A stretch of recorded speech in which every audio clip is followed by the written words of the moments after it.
somandla uzuyigcina impilo yami. Sanibonani, igama lami ngobheka uPrince uBK wakamthunu. I'm worried. Phatheke kabi. I'm sad. In fact, I'm scared. Khathi siphila kuzona zinzima ngendlela esimanga. Siphila ngaphansi kwekhathi ze-corona. Impilo ishintshile, impilo ayisafani nakuqala. Impilo idida abaningi, yadida izazi, yadida ifundiswa. Isiphendukele impilo ingento esingayazi. Ubani wayazi ukuthi siminyaminya osithola ema-malls, siminyaminya osithola endaweni zokujabula, indawo zobumnandi. Ngeke usasithola kodwa uzasithola endaweni la kuthola khona impilo. Ngabe imtholampilo, ama-clinics noma izibhedlela.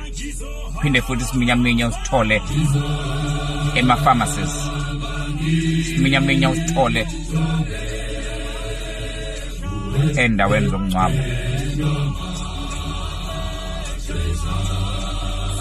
Siyangcwaba usuku nosuku, kugcwele kuma-funeral parlours.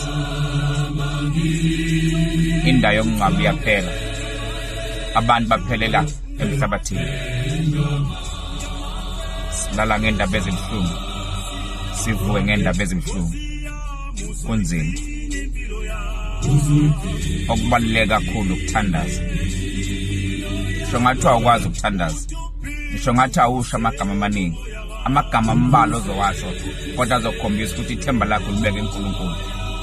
Noma ekuphi la ukhona kufana ngabe uyathandaza, ngoba lesikhathi sizodlula. Umbuzo medlula uzoba ukuphi? Yini ozoyenza icorona masidlulile? Ngoba akukho umzimba esike sabhekana nabo sangadlula kubona kulomhlaba.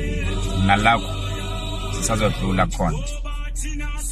Nkosi, uzuyigcine impilo yami, uzuyisibekele impilo yami, isibekele impilo yomndeni wami, isibekele impilo abangani, isibekele impilo abantu baseNingizimu Afrika, emhlabeni jikelele.